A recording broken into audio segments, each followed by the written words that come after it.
ಅನಂತ ಕೋಟಿ ಪ್ರಣಾಮ ಸಲ್ಲಿಸಿ ಇವತ್ತಿನ ದಿವಸ ಗ್ರಾಮದಲ್ಲಿ ನಡೆದಿರ್ತಕ್ಕಂಥ ಪಂಚ ಕಲ್ಯಾಣ ಪೂಜೆಯಲ್ಲಿ ದಿವ್ಯ ಸಾನ್ನಿಧ್ಯವನ್ನು ವಹಿಸಿರ್ತಕ್ಕಂಥ ಮಹಾರಾಜರಲ್ಲಿ ಅನಂತ ಕೋಟಿ ಪ್ರಣಾಮ ಸಲ್ಲಿಸಿ ಮಾತೆಯರಲ್ಲಿ ಅನಂತ ಕೋಟಿ ಪ್ರಣಾಮ ಸಲ್ಲಿಸಿ ಈ ಕಾರ್ಯಕ್ರಮದಲ್ಲಿ ಭಾಗವಹಿಸಿರ್ತಕ್ಕಂಥ ಯಾವತ್ತು ರಾಯಬಾಗ್ ತಾಲೂಕು ಇವತ್ತು ಶಿರೂರು ಗ್ರಾಮದವರು ಅಥವಾ ರಾಯಬಾಗ್ ತಾಲೂಕಿನ ಅಥವಾ ಬೆಳಗಾವಿ ಜಿಲ್ಲೆ ಯಾವತ್ತು ಜೈನ ಬಾಂಧವರ ಶ್ರಾವಕಿಯರಲ್ಲಿ ನನ್ನ ಜೈ ಜಿನೇಂದ್ರಗಳು. ಇವತ್ತು ವಿಶೇಷವಾಗಿ ಜೈನ ಧರ್ಮದ ಬಗ್ಗೆ ನಾವು ಇದು ಒಂದು ಪಂಚ ಕಲ್ಯಾಣ ಪೂಜೆ ಅಂದ್ರೆ ಧರ್ಮದ ಬಗ್ಗೆ ಚಿಂತನೆ ಮಾಡುವಂತ ಒಂದು ಪೂಜೆ.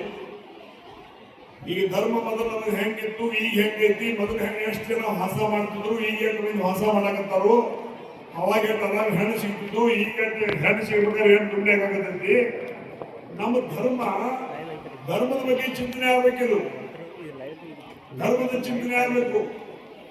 40 ವರ್ಷಗಳ ಹಿಂದಿದ್ದಂತ ಧರ್ಮ ಮತ್ತು ಇವತ್ತಿದ್ದಂತ ಧರ್ಮ ಯಾವ ರೀತಿಯಾಗಿ ಬೆಳೆದಿದೆ ಅನ್ನೋದ್ರ ಬಗ್ಗೆ ಚಿಂತನೆ ಆಗಬೇಕು. ಆ ಒಂದು ಚಿಂತನೆ ಸಲುವಾಗಿ ನಾ ಜೈನ ಧರ್ಮೀಯರಲ್ಲಿ ಶ್ರಾವಕರಲ್ಲಿ ವಿನಂತಿಯನ್ನು ಮಾಡ್ತಾ ಇದ್ದೇನೆ. ಜನಸಂಖ್ಯೆ ಇದ್ರೆ ನಮ್ಮ ಧರ್ಮ ಇದ್ರೆ ನಮ್ಮ ಜನಸಂಖ್ಯೆ, ಅದಕ್ಕೆ ದಯಮಾಡಿ ಎಲ್ಲರಿಗೂ ವಿನಂತಿಯನ್ನು ಮಾಡ್ತಾರೆ. ಅತಿಯಾಗಿ ಉಳಿತಾಯ ಮಾಡೋದಕ್ಕೆ ಕೈ ಹಾಕಬೇಡ್ರಿ. ದಯಮಾಡಿ ಮನೆಗೆ ಒಂದು ಹೆಣ್ಣು ಹಡಿಯುವ ಕೆಲಸ ತಾವು ಮಾಡಿದ್ದಾದ್ರೆ ಧರ್ಮ ಉತ್ತರೋತ್ತರವಾಗಿ ಬೆಳೀತದೆ ಅನ್ನೋ ಮಾತ್ರ ಈ ಸಂದರ್ಭ ಹೇಳಿಕೆ ಇಚ್ಛೆ ಪಡ್ತಾ ಇದ್ದೇನೆ. ಗಂಡು ಮಕ್ಕಳು ಒಟ್ಟೆ ಹಿಡಿಬೇಡ್ರಿ, ಭಾಳ ಸುಮಕ್ಕಳು ಒಟ್ಟೆ ಹಿಡಿಬೇಡ್ರಿ. ಸತ್ತಾಗ ಏನ್ರಿ ಗದ್ದ ಹಿಡಿದು ಅಳುವು ಇದ್ರ ಹೆಣ್ಮಕ್ಳನ್ನ ಅವ್ವ ಅಪ್ಪನ ನಾಳೆ ಏನು ತೊಂದ್ರೆ ಬಂದ್ರೆ ತನ್ನ ಗಂಡನ ಮನೆಗೋ ತವ್ರ ಮನೆಗೋ ಬಂದು ನಮ್ಮ ಅವ್ವ ಅಪ್ಪನ ಸೇವಾ ಮಾಡೋರನ್ನ ಹೆಣ್ಮಕ್ಳು. ಇದೇನ್ ಬರ್ತಾರೆ ಈ ಮೊಬೈಲ್ ಹಿಡ್ಕೊಂಡು ಗಂಡ್ಮಕ್ಳು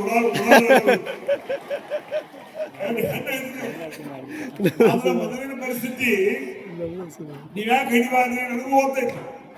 ಜೈನರು ಜನ್ಮಿಷ್ಟ್ರು ರೊಕ್ಕ ಒಂದು ಹೆಣ್ಣು ಹಿಡಿದ್ರೆ 10 ಲಕ್ಷ ರೂಪಾಯಿ ಹೋಗ್ತಾ ಹೋಗ್ತೀರಿ ನೀವು. ಆದ್ರೆ ಈಗ ಪರಿಸ್ಥಿತಿ ಹಂಗಿಲ್ಲ. ಒಂದು ಹೆಣ್ಣು ಹಿಡಿದ್ರೆ ತಿರುಗಿ 10 ಲಕ್ಷ ಕೊಟ್ಟು ಮದುವೆ ಮಾಡ್ಕೊಂಡು ಹೋಗಾಕ ನಂಬರ್ ಹಚ್ಚೈತಿ ಮಂದಿ. ಅದ್ರ ಸಲುವಾಗಿ ಹೆಣ್ಣು ಹಿಡಿದ್ರಿ ಅನ್ನುವಂತ ಮಾತನ್ನ ಈ ಸಂದರ್ಭದಲ್ಲಿ ನಾ ಎಲ್ಲ ಶ್ರಾವಕರಲ್ಲಿ ವಿನಂತಿಯನ್ನು ಮಾಡ್ತಾ ಇದ್ದೀನಿ.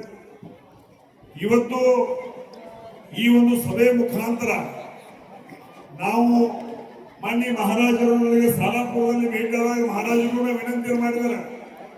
ನೀವೇನು ಆಹಾರಕ್ಕಂತ ಮುಂಜಾನೆ ಹೋಗ್ತೀರಿ, ಯಾರ ಮನೆಯಾಗ ಹೆಣ್ಣು ಹಡುತ್ತಾರೋ ಅವ್ರ ಮನೆಗಂತ ಹೋಗ್ರಿ, ಇಲ್ಲಂತೂ ಆ ಮನೆಗೆ ಆಹಾರಕ್ಕೆ ಹೋಗ್ಬೇಡ ಅಂತ ಹೇಳಿದ್ರಲ್ಲ. ಯಾವ ಮನೆಯಾಗ ಹೆಣ್ಣು ಹಡ್ದಾರೋ ಆ ಮನೆಗಷ್ಟೇ ಆಹಾರಕ್ಕೆ ಹೋಗ್ರಿ, ಇಲ್ಲಂತೂ ಆ ಮನೆಗೆ ಆಹಾರಕ್ಕೆ ಹೋಗ್ಬೇಡ್ರಿ ಅನ್ನೋ ಮಾತನ್ನು ಅವ್ರು ಹೇಳಿದ್ರು. ನಾವು ಏನಂತ ಗೊತ್ತಿಲ್ಲ, ಬಟ್ ನನಗೆ ತಿಳಿದನ್ನ ಹೇಳಿದ್ರು. ಆದ್ರೆ ಇವತ್ತು ಈ ಸಮಾಜ ಉಳಿಬೇಕು. ಎಷ್ಟೋ 1000 ವರ್ಷಗಳ ಕಾಲದಿಂದ ಬಂದಿರತಕ್ಕಂಥ ಒಂದು ಇತಿಹಾಸ ಉಳ್ಳಂತ ಚೋಳರು, ರಾಷ್ಟ್ರಕೂಟರು, ಗಂಗರು, ಕದಂಬರು, ಬಹಳ ಜನ ಇವತ್ತು ಈ ದಕ್ಷಿಣ ಭಾರತವನ್ನು ಆಡಿರ್ತಕ್ಕಂಥ ಜೈನ ಸಮಾಜ ಅಫ್ಘಾನಿಸ್ತಾನದವರೆಗೆ ತನ್ನದೇ ಆಗಿರ್ತಕ್ಕಂಥ ಒಂದು ಭರತ ಖಂಡವನ್ನು ಆಡಿರ್ತಕ್ಕಂಥ ಯಾರ ಧರ್ಮಕ್ಕೆ ಇವತ್ತು ಶ್ರೇಯಸ್ ಅಂತಿದ್ರೆ ಅದು ಜೈನ ಧರ್ಮಕ್ಕೆ ಸಂತಿದೆ ಅನ್ನೋದು ಮಾತನ್ನು ಹೇಳಲಿಕ್ಕೆ ನಾನು ಇಚ್ಛೆ ಪಡ್ತಾ ಇದ್ದೇನೆ. ಆ ನಿಟ್ಟಿನಲ್ಲಿ ಈ ಧರ್ಮ ಉಳಿಬೇಕು, ಬೆಳಿಬೇಕು. ಇವತ್ತು ಅಹಿಂಸಾ ಅಂದ್ರೆ ನಾನು ಓದಿದ ಪ್ರಕಾರ ಮನುಷ್ಯನಲ್ಲಿಯೂ ಸಹಿತ ಹಿಂಸಾತ್ಮಕ ವಿಚಾರಗಳು ಬರಬಾರ್ದು. ಒಂದ್ ವೇಳೆ ಮನುಷ್ಯನಲ್ಲಿ ಹಿಂಸಾತ್ಮಕ ವಿಚಾರ ಬಂದ್ರೆ ನೀವು ಜೈನರಲ್ಲ. ಇನ್ನೊಬ್ರಿಗೆ ಕೆಟ್ಟ ಬಯಸೋದು ನಮ್ಮ ಧರ್ಮದ ಕಾಯಕ ಅಲ್ಲ, ಇನ್ನೊಬ್ರಿಗೆ ಒಳ್ಳೆ ಬಯಸೋದು ನಮ್ಮ ಕಾಯಕ. ಇನ್ನೊಂದು ಸುಪ್ರೀಂ ಕೋರ್ಟ್ನಾಗ ಒಂದು ಕೇಸ್ ಇತ್ತು, ಈ ಸಲ್ಲೇಖನ ವೃತ್ತ ತಗೊಂಡಿರೋದಕ್ಕೆ ಆತ್ಮಹತ್ಯೆ ಅನ್ನುವಂಥ ವಿಷಯದ ಬಗ್ಗೆ ಚರ್ಚೆ ಸಲುವಾಗಿ ಒಬ್ಬರು ಯಾರೋ ಸುಪ್ರೀಂ ಕೋರ್ಟ್ ಹೋಗಿದ್ರು. ಆ ಸಂದರ್ಭದಲ್ಲಿ ನಾನು ವ್ಯಾಖ್ಯಾನ ಮಾಡಿದ್ದೀನಿ. ಯಾಕಂದ್ರೆ ನಾ ಜೈನ ಧರ್ಮದಲ್ಲಿ ಲಿಂಗಾಯತ ಧರ್ಮದಲ್ಲಿ ಹುಟ್ಟಿರ್ಬೇಕು, ಅದನ್ನ ನಾನು ಬೆಳೆದದ್ದು ಜೈನ ಧರ್ಮದಲ್ಲಿ. ಆ ಒಂದು ನಿಟ್ಟಿನಲ್ಲಿ ನನಗಿದ್ದಂಥ ಅನುಭವವನ್ನ ಇವತ್ತಿನ ದಿವಸ ನಾನು ಹಂಚಿಕೊಂಡಿದ್ದೀನಿ. ಜೈನ ಧರ್ಮದಲ್ಲಿ ಮೂಢನಂಬಿಕೆ ಇದೆ ಹೊರತಾಗಿ ಮೂಢನಂಬಿಕೆ ಇಲ್ಲದೆ ಇರತಕ್ಕಂಥ ಯಾವುದಾದ್ರೂ ಧರ್ಮ ಅದು ಜೈನ ಧರ್ಮ. ನಿಮ್ಮಲ್ಲಿ ಮೂಢನಂಬಿಕೆ ಇಲ್ಲ, ಆದ್ರೆ ಮೂಢನಂಬಿಕೆ ಇದೆ. ಇವತ್ತು ಸಲ್ಲೇಖನ ವ್ರತ ಜಗತ್ತು ನೋಡಿದ್ರಪ್ಪ ಸಾಕಾಗೈತಿ, ಮಕ್ಕಳ ಮೊಮ್ಮಕ್ಕಳ ಮರಿಮಕ್ಕಳ ಕಿರಿಮಕ್ಕಳ ಎಲ್ಲ ಇಲ್ಲ, ಇನ್ನಷ್ಟು ಬಾಲಕ್ ಸೇರ್ತಾರಪ್ಪ ಅಂತ ಹೇಳಿ ಒಂದು ವ್ರತ ಅವ್ರು ಸಲ್ಲೇಖನ ವ್ರತ ತಗೊಂಡ್ರೆ ಅದು ಆತ್ಮಹತ್ಯೆ ಅಲ್ಲ.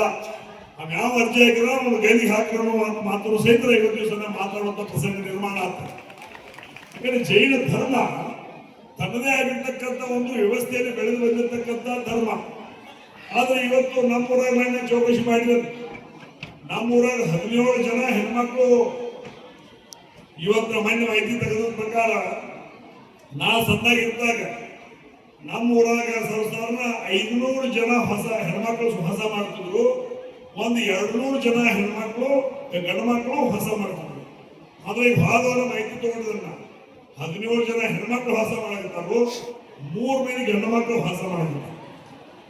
ಅಂದ್ರೆ ಇದು ಯಾಕೆ ಇದು ವಿಶೇಷವಾಗಿ ನಿಮ್ಗೆ ಎಲ್ಲಾ ಕಡೆ ಹೋದಾಗ ಹೇಳ್ತಾರೆ, ಜೈನ ಸಮಾಜದ ಆಹಾರ ಪದ್ಧತಿ ಯಾವ ಮಗ ಡಾಕ್ಟರ್ ಹೇಳಿದ್ರು ನಡೆಯಂಗಿಲ್ಲ ಅಂತ ಆಹಾರ ಪದ್ಧತಿ ಜೈನ ಸಮಾಜದಾಗ ಐತಿ ಅನ್ನೋ ಮಾತನ್ನ ಈ ಸಂದರ್ಭ ಹೇಳಲಿಕ್ಕೆ ನಾನು ಇಚ್ಛೆ ಪಡ್ತಾ ಇದ್ದೇನೆ. ಅದು ವೈಜ್ಞಾನಿಕವಾಗಿಯೂ ಸಹಿತ ಪ್ರೂವ್ ಐತದು.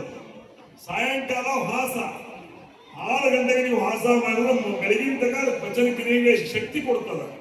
ಆ ಒಂದು ನಿಟ್ಟಿನಲ್ಲಿ ಆ ಜೈನ ಸಮಾಜದ ಆಹಾರ ಪದ್ಧತಿಯನ್ನು ಸಹಿತ ಇವತ್ತು ದಿವಸ ನಾನು ಅಳವಡಿಸ್ಕೊಳ್ಬೇಕು, ಇನ್ನೊಂದು ಧರ್ಮರು ಅಳವಡಿಸ್ಕೊಳ್ಬೇಕು. ಆ ಒಂದು ನಿಟ್ಟಿನಲ್ಲಿ ಈ ಸಂದರ್ಭ ಹೇಳ್ತಾ ವಿಶೇಷವಾಗಿ ಇದರಲ್ಲಿ ಹಣ್ಣು ಸಿಗಾಕತ್ತಿಲ್ಲ, ಅಲ್ಲಿ ಒಂದು ಬೇರೆ ಕಡೆ ಏನೋ ತಂದು ಮಾಡಿ ಏನೋ ಮಾಡಾಕತ್ತಾರೆ. ನಾನು ಪಾಪ ಏನು ಅನಿವಾರ್ಯ ಐತಿ, ಜಗತ್ತ ಮುಂದೆ ನಡಿಬೇಕು, ಜಗತ್ತಿಗೆ ನಿಲ್ಲಕ್ಕಾಗಂಗಿಲ್ಲ, ಜಗತ್ತು ಮುಂದೆ ಹೋಗ್ಬೇಕು. ಆ ಒಂದು ಹಂತದಾಗ ಯಾವುದೋ ಒಂದು ಧರ್ಮದ ಹೆಣ್ಮಗ ತಗೊಂಡ್ಬಂದು ದೀಕ್ಷಾ ಕೊಟ್ಟು ಏನೋ ಮಾಡಿ ಮದುವೆ ಮುಂಜುವೆ ಮಾಡಾಕತ್ತಾರೆ. ಆದ್ರೆ ದೀಕ್ಷಾ ಕೊಟ್ಟು ನಮ್ಮ ನಿಮ್ಗೆ ಸಮಾಧಾನ ಆಗ್ತದೆ. ನಾವು ಆ ಹುಡುಗಿ ಯಾವ್ದೋ ಧರ್ಮದಲ್ಲಿ ನಮ್ಮ ಜೈನ ಧರ್ಮಕ್ಕೆ ಬಂತು ಅಂತ ನಮಗೆ ಸಮಾಧಾನ ಆಗ್ತದೆ. ಆದ್ರೆ ನಾಳೆ ಆ ಹುಡುಗಿ ಆ ಹುಡುಗ ಕೂಡಿ ಏನು ಜನ್ಮ ಕೊಡ್ತಾರೆ, ಆ ಹುಡುಗಿರ್ಬೋದು ಹುಡುಗಿರ್ಬೋದು, ಆಕೆಯಲ್ಲಿ ಜೀನ್ಸ್ ನಾವೇನು ವಂಶಾವಳಿ ಅಂತೀವಿ, ಆ ವಂಶಾವಳಿ ಆ ಜೈನ ಸಮಾಜದ ಹುಡುಗರು ಬಂದಿದ್ರೆ ಅದು ಸಮಾಜಕ್ಕೆ ಒಳ್ಳೇದಾಗ್ತದೆ. ಒಂದು ವೇಳೆ ಆ ಬೇರೆ ಧರ್ಮದ ಹುಡುಗಿನ ಕರ್ಕೊಂಡ್ಬಂದು ಮದುವೆ ಮಾಡಿದ್ವಿ, ಅವರು ಜೀನ್ಸ್ ಬಂದ್ರೆ ಸಮಾಜ ಉಳಿಯುವುದಿಲ್ಲ, ಸಮಾಜ ಕೆಟ್ಟ ಆಗ್ತದೆ. ಅದಕ್ಕೆ ದಯಮಾಡಿ ಎಲ್ಲಾ ಶ್ರಾವಕರ ವಿನಂತಿಯನ್ನು ಮಾಡ್ತೀನಿ, ಕೇವಲ ಬೇರೆ ಧರ್ಮ ತಂದು ದೀಕ್ಷಾ ಕೊಟ್ಟು ಮದುವೆ ಮಾಡಿದ್ರೆ ಆಗೋದಿಲ್ಲ. ನಾಳೆ ಜೀನ್ಸ್ ಡೆವಲಪ್ ಆದವು ಅಂದ್ರೆ ನಮ್ಮ ಧರ್ಮ ಉಳಿಯುವಂತ ಪರಿಸ್ಥಿತಿ ಇರೋದಿಲ್ಲ. ಅದಕ್ಕೆ ಒಂದು ಅರ್ಥ ಮಾಡಿಕೊಂಡು ಮನೆಯಲ್ಲಿ ಹೆಣ್ಣು ಹಿಡೀರಿ, ಹೆಣ್ಣು ಹಡದ್ರೆ ಮನೆಗೆ ತನು ಇರ್ತದೆ. ನಾಳೆ ಮೂಪಿನ ಟೈಮ್ದಾಗ ಗಂಡ ಮಕ್ಕಳು ಏನು ಮಾಡಲಿಲ್ಲ ಸಹಿತ ಅವು ಅಪ್ಪನ ಕಾಳಜಿ ಮಾಡೋರು ಹೆಣ್ಮಕ್ಳು ಮಾಡ್ತಾರೆ ಮಾತ್ರ ಸಹಿತ ಇದೇ ಸಂದರ್ಭದಲ್ಲಿ ನಾವು ಮತ್ತೊಂದು ಹೇಳಲಿಕ್ಕೆ ಇಚ್ಛೆ ಪಡ್ತಾ ಇದ್ದೀನಿ. ಇನ್ನೂ ವಿಶೇಷವಾಗಿ ಇವತ್ತು ಹೊಲ ಇದ್ದವ್ರಿಗೆ ಹೆಣ್ಣು ಸಿಗುವರು, ಹೊಲ ಇದ್ದವ್ರಿಗೆ ಹೆಣ್ಣು ಸಿಗುವರು. ಯಾಕಂದ್ರೆ ಎಲ್ಲರ ತಲೆಗೆ ಐತಿ ಏನು ಹೊಲ ಇದ್ದವ್ರಿಗೆ ಹೆಣ್ಣು ಕೊಟ್ಟರೆ ಅವ್ರು ಕಸ ತೆಗಿಯಕ್ಕೆ ಹಚ್ತಾರೋ, ಶೇಣ ಬೆಳೆಯಕ್ಕೆ ಹಚ್ತಾರೋ, ಶೇಣ ತೆಗಿಯಕ್ಕೆ ಹಚ್ತಾರೋ, ದಾರಿ ತೆಗಿಯಕ್ಕೆ ಹಚ್ತಾರೋ, ಹೀಗೇನು ತಲೆಗದು. ಆದ್ರೆ ಒಂದು ದಿವಸ ಅದು ಒಂದು ದಿವಸ ಇದು ಒಂದು ಕಾಲ ನೋಡಿದ್ವಿ ನಾವು. ಇನ್ನು 10 ವರ್ಷ ಬಿಟ್ಟು ರೈತರ ಮನೆ ಮುಂದೆ ನೀವ ಬಂದು ನಿಂತು ನನ್ನ ಮಗಳನ್ನ ಮಾಡ್ಕೋರಿ ಅನ್ನುವಂಥ ಪರಿಸ್ಥಿತಿ ದಿನ ಬರ್ತಾ ಇದೆ ಮಾತ್ರ ಸಹಿತ ಇದೇ ಸಂದರ್ಭದಲ್ಲಿ ಹೇಳಿಕೆ ಇಚ್ಛೆ ಪಡ್ತಾ ಇದ್ದೀನಿ. ಯಾಕಂದ್ರೆ ಇವತ್ತು ಆಗಿರ್ತಕ್ಕಂಥ ಒಂದು ವ್ಯವಸ್ಥೆಯಲ್ಲಿ ಎಲ್ಲಾ ಕಡೆ ಔಷಧ ಬರೆದಂತಾನ ಆಹಾರವನ್ನು ತಿನ್ನಬೇಕು. ಎಲ್ಲರೂ ನಮ್ಮೂರಾಗ ನಿಮ್ಮೂರಾಗ ಎಲ್ಲ ಇಡೀ ಜಗತ್ತಿನಾಗ ಔಷಧ ಬರೆದ ಆಹಾರನ ತಿನ್ನಬೇಕು.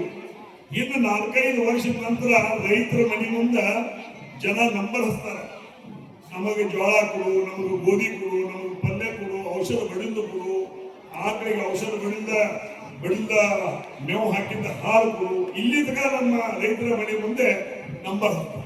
ಅದಕ್ಕೆ ದಯಮಾಡಿ ರೈತರ ಮಗ ಅಂತ ದಯಮಾಡಿ ಕಡೆಗಣಿಸಬೇಡ್ರಿ. ರೈತರ ಮಕ್ಕಳು ಇದ್ರು ಸಹಿತ ಒಂದೊಂದು ಎಕರೆ 50 ಲಕ್ಷ ರೂಪಾಯಿ ಕಿಮ್ಮತ್ತಾಗತ್ತ. ಅದಕ್ಕೆ ದಯಮಾಡಿ ರೈತರ ಮಗ ಅಂತ ಕಡೆಗಣನೆ ಮಾಡಬೇಡ್ರಿ. ಇಡೀ ದೇಶಕ್ಕೆ ಒಟ್ಟಿಗೆ ಹಾಕೋ ರೈತ, ಅವನ ಮನೆ ಸುಖವಾಗಿದ್ರೆ ದೇಶ ಸುಖವಾಗಿರ್ತದೆ.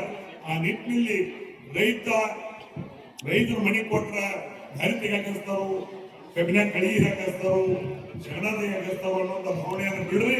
ಕೈ ಕೆಸರಾದ್ರೆ ಬಾಯಿ ಮೊಸರು ಅನ್ನುವಂಥ ದೃಷ್ಟಿಯಲ್ಲಿ ನಮ್ಮ ಮಕ್ಕಳು, ನಮ್ಮ ಮೊಮ್ಮಕ್ಕಳು, ಗಂಡ್ಮಕ್ಕಳು, ಯಾಕಂದ್ರೆ ಜೈನ್ ಮನೆಯಾಗ ಹೈನು ಭಾಳ ಇರ್ತದೆ, ಹೈನಿದ್ದವ್ರಿಗೆ. ಈಗ ನಾವು ಸದಾಗಿದ್ದಾಗ ಹೆಣ್ಣು ಕೊಡ್ಬೇಕಾದ್ರೆ ನಿಮ್ಮ ಮನೆಯಾಗ ದರ್ವ ಇರ್ತದೆ, ಅವ್ರು ಕೇಳ್ತಾರೆ ಬೇಡದೋ ಏನ್ ಬೇಡದೋ ಕೇಳಿ ಹೇಳ್ಕೊಡ್ತಿರು. ಯಾಕಂದ್ರೆ ಮಕ್ಕಳ ಮೊಮ್ಮಕ್ಕಳಿಗೆ ಹೈನ್ ಇರ್ತೈತಿ. ಈಗ ಮನ್ಯಾಗ ಹೋಗಿ ಈಗಿನ 100 ಮಂದಿ ದನಗಳು ಅದಾವಂದ್ರೆ ನಿಮ್ಮ ಮನೆ ಕಡೆ ಬರೋದಿಲ್ಲ, ಹೆಣ್ಣು ಕೊಡಾಕ ಬರೋದಿಲ್ಲ, ಮಾರ್ಕೆಟಿಗೂ ಬರೋದಿಲ್ಲ. ಮತ್ತೆ ಇದ್ದಿದ್ದಾಗ ಮಕ್ಕಳು ಚಾಲು ಮಾಡಿದಾರ. ಏನ್ ಮಾಡಿದ್ರು? ಅವ ಅಪ್ಪ ಅದಾರೋ ಅನ್ಸಿದ್ದಾರ. ಅದು ಬಂದ್ರೆ ಈ ಪರಿಸ್ಥಿತಿ, ಇಂಥ ಪರಿಸ್ಥಿತಿ ಕೈ ಮೀರುವಂತ ಪರಿಸ್ಥಿತಿ ಬಂದಾಗ ನಾವು ಅನಿವಾರ್ಯವಾಗಿ ಮಹಾರಾಜರು ಪಂಚಕಲ್ಯಾಣ ಪೂಜೆ ಮಾಡೋದ್ರ ಮುಖಾಂತರ ಸಮಾಜನ ಒಂದು ಕಡೆ ಕೂಡಿಸಿ ನಾವೆಲ್ಲಿ ತಪ್ಪಾಗತ್ತೀವಿ, ಎಲ್ಲಿ ಸರಿ ಮಾಡ್ಕೊಳ್ಬೇಕು ಅನ್ನೋದ್ರ ಬಗ್ಗೆ ಜ್ಞಾನಾರ್ಜನೆ ಮಾಡುವಂತ ಕೆಲಸ ಮಹಾರಾಜರ ಮುಖಾಂತರ, ಮಹಾಮಾತೆಯ ಮುಖಾಂತರ ನಡೀತಾ ಇದೆ. ಆ ನಿಟ್ಟಿನಲ್ಲಿ ಎಲ್ಲ ಶ್ರಾವಕಿಯರು ಈ ನಿಟ್ಟಿನಲ್ಲಿ ಗಮನ ಹರಿಸೋದ್ರ ಜೊತೆಗೆ ನಾವು ಬೆಳೆದ್ರೆ ಆಗೋದಿಲ್ಲ, ನಮ್ಮ ಸಮಾಜ ಬೆಳಿಬೇಕು, ನಮ್ಮ ಧರ್ಮ ಬೆಳಿಬೇಕು, ನಮ್ಮ ಮನೆ ಬೆಳಿಬೇಕು, ನಮ್ಮ ಆಚಾರ ವಿಚಾರ ಬೆಳಿಬೇಕು, ನಮ್ಮ ಸಂಸ್ಕಾರ ಬೆಳಿಬೇಕು. ಅದ್ರ ಜೊತೆಗೆ ಗಂಡು ಮಕ್ಕಳಿಗೆ ಒಂದು ಮಾತನ್ನು ಹೇಳಲಿಕ್ಕೆ ಇಚ್ಛೆ ಪಡಾಕಂತಾರೆ. ಹೆಗಡೆ ಅವ್ರು ಅನ್ನಬಹುದು, ಬಹುಶಃ ಮಗ ಬಂದವ ಹೆಣ್ಮಕ್ಳಿಗೆ ಹೇಳತ್ತ ನಮಗೇನು ಸಂಬಂಧ ಇರುತ್ತೆ, ನೀವು ಹಾಸ ಮಾಡಕ್ ಚಾಲು ಮಾಡ್ರಿ, ಹಾಸ ಮಾಡ್ರೆ ನಿಮಗೂ ಹೆಣ್ಣು ಸಿಗ್ತಾವ. ನೀವು ಹಾಸ ಮಾಡೋದು ರಾತ್ರಿ 4 ಊಟ ಮಾಡಕಂದ್ರೆ ಹೆಣ್ಣು ನಾವು ಕೊಡುವುದಿಲ್ಲ, ಎದ್ದು ಓಣಿ ಬೆಳಗ್ಗೆ ಹೋಗ್ತಾವ. ದಯಮಾಡಿ ಎಲ್ಲ ನನ್ನ ಯುವಕ ಮಿತ್ರರನ್ನು ಸಹಿತ ವಿಶೇಷವಾಗಿ ವ್ಯಸನದಿಂದ ದೂರ ಇರಬೇಕು. ವ್ಯಸನದಿಂದ ನೀವು ದೂರ ಇದ್ದರೆ ನಮ್ಮ ಸಮಾಜ, ವ್ಯಸನದಿಂದ ದೂರ ಇದ್ರೆ ಅವ್ವ ಅಪ್ಪ, ವ್ಯಸನದಿಂದ ದೂರ ಇದ್ರೆ ನಿಮ್ಗೆ ಹೆಣ್ಣು, ಮತ್ತೆ ನೀವು ಹೊಡೆದಂತ ಮಗಳು ಸಹಿತ ವ್ಯಸನದಿಂದ ನೀವು ದೂರ ಇದ್ರೆ ಇವತ್ತು ದಿವಸ ನಿಮ್ಮ ಮಗಳನ್ನ ಹೊಡ್ಕೊಳ್ಳುವಂತ ವ್ಯವಸ್ಥೆ ಸಮಾಜದಲ್ಲಿ ಬೆಳೆದು ಬರ್ತದೆ.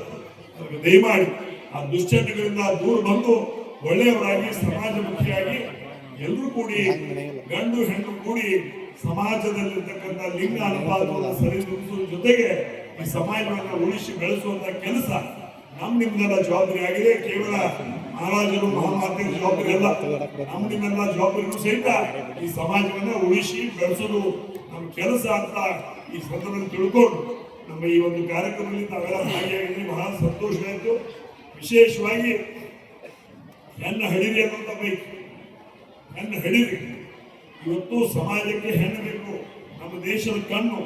ಆ ದೃಷ್ಟಿಯಲ್ಲಿ ಇವತ್ತು ಮತ್ತೊಮ್ಮೆ ಎಲ್ಲ ಶ್ರಾವಕರಿಗೆ ವಿನಂತಿಯನ್ನು ಮಾಡ್ತಾ ಈ ಒಂದು ಕಾರ್ಯಕ್ರಮಕ್ಕೆ ನನ್ನನ್ನು ಕರೆದು ನಾಲ್ಕಾರು ವಿಚಾರಗಳನ್ನು ಹಂಚಿಕೊಳ್ಳಿಕ್ಕೆ ಅವಕಾಶ ಮಾಡಿಕೊಟ್ಟಿರ್ತಕ್ಕಂಥ ಈ ಕಾರ್ಯಕ್ರಮದ ಸಂಘಟಕರಿಗೂ, ಈ ಕಾರ್ಯಕ್ರಮದ ವೇದಿಕೆ ಮೇಲೆ ಆಸೀನಾಗಿರ್ತಕ್ಕಂಥ ಯಾವತ್ತೂ ಗಣ್ಯಮಾನ್ಯರಿಗೂ ಮತ್ತು ಈ ಕಾರ್ಯಕ್ರಮದಲ್ಲಿ ಭಾಗವಹಿಸಿರ್ತಕ್ಕಂಥ ಯಾವತ್ತೂ ಶ್ರಾವಕರು ಅನಂತಕೋಟಿ ಪ್ರಣಾಮಗಳನ್ನು ಸಲ್ಲಿಸಿ ನನ್ನ 4 ಶಬ್ದಗಳನ್ನು ಶ್ರೀಗಳ ಚರಣಕ್ಕೆ ಸಮರ್ಪಣೆ ಮಾಡ್ತಾರೆ. ಎಲ್ಲರಿಗೂ ಜೈ ಜಿನೇಂದ್ರ.